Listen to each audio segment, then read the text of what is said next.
Na Rua Elm, adolescentes começam a ser mortos durante o sono por uma figura com péssimo senso estético e garras afiadas. Cabe a eles trazer à tona segredos sombrios da vizinhança e manterem os olhos abertos. A Hora do Pesadelo trouxe um criativo conceito de serial killer sobrenatural, dando novo fôlego ao gênero slasher, que começava a se tornar um pesadelo repetitivo. 1, 2, Fred vem te pegar. 3, 4, fecha bem o quarto. E venha conosco conhecer um pouco mais desta história. O filme foi escrito e dirigido por Wes Craven, tendo como inspiração uma série de artigos sobre uma misteriosa doença do sono e algumas experiências pessoais de sua infância e adolescência. Com a saturação do gênero slasher, foi difícil vender a ideia do filme, obrigando Craven a abrir mão de seus direitos sobre a franquia, e apesar dos enormes lucros da série, ele nunca se beneficiou financeiramente disso, o que certamente tirou seu sono. Com a recusa da maioria dos estúdios, a ajuda veio de onde menos se esperava. A Disney Pictures expressou interesse em financiar o projeto. Sim, o estúdio do Camundongo e amigo da família queria produzir um longa com um molestador de crianças assassino e violento. É claro que para isso toda a violência teria que ser removida para tornar a obra mais amigável. Comprometido com sua visão, Craven recusou e o projeto acabou indo para New Line Cinema, que foi salva da falência pelo sucesso do filme. O personagem Fred Krueger teve algumas inspirações em pessoas reais da vida do diretor.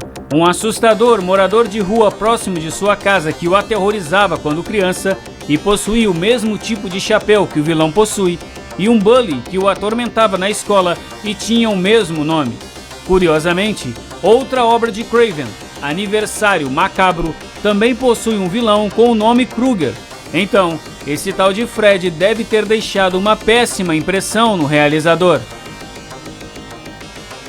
Segundo o maquiador David Miller, responsável pela criação do visual de Fred Krueger, sua inspiração foi a pizza de pepperoni. Uma noite, enquanto ele estava numa pizzaria, começou a modelar o queijo e os condimentos, criando a face do personagem ali mesmo. Outro toque visual é o famoso suéter do personagem. Craven teve a ideia após ler um artigo informando que o olho humano sente dificuldades em conciliar aqueles particulares tons de verde e vermelho. Desta forma, o vilão é basicamente um doloroso efeito óptico. Este é o longa de estreia do ator Johnny Depp, que interpreta o simpático Glenn. O papel foi escrito tendo em mente o personagem atleta clássico, grande, louro e musculoso, o oposto do seu físico. Mas 5 horas depois de sua audição, seu agente o ligou e disse: "Ok, você é um ator." Aparentemente, Craven simpatizou com o rapaz. Ainda mais surpreendente, Depp foi acompanhado de seu amigo Jack Earle Haley para a audição. Anos mais tarde, Haley interpretou o próprio Fred Krueger no péssimo remake da obra em 2010. O personagem do odioso Fred Krueger seria feito por um dublê, mas sabiamente o diretor achou melhor encontrar alguém com alguma experiência como ator. A primeira escolha foi o britânico David Warner, que 2 anos antes pôde ser visto interpretando um vilão no clássico Tron, uma odisseia eletrônica.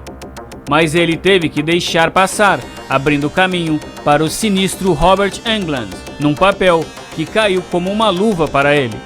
Ainda assim, é possível encontrar algumas fotos com o ator original maquiado e não é nada mal.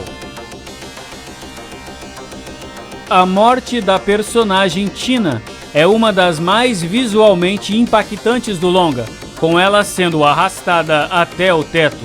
Na verdade, todo o cenário é giratório, com os móveis pregados firmemente no chão para criar o efeito. O set foi inspirado no filme O Casamento Real, onde o ator Fred Astaire dança nas paredes. A morte do personagem de Glenn foi filmada na mesma locação, mas acabou eletrocutando um membro da equipe. Assim que o geyser de sangue atingiu a iluminação, ele se tornou eletrificado, causando o problema. E não apenas isso, a quantidade absurda de sangue utilizada acabou fazendo o quarto balançar de um lado para o outro, com o excesso escorrendo pelas janelas. A inspiração para a sequência foi a cena do elevador, no clássico O Iluminado, de Stanley Kubrick. Jisoo Garcia, o ator que interpreta o personagem de Rod Lane, era um viciado em heroína e um sem-teto na época em que foi contratado para o filme. Um pouco antes de sua cena, ele se inspirou aspirando uma carreira de coragem em pó no banheiro do set, fazendo sua cena alto como uma pipa.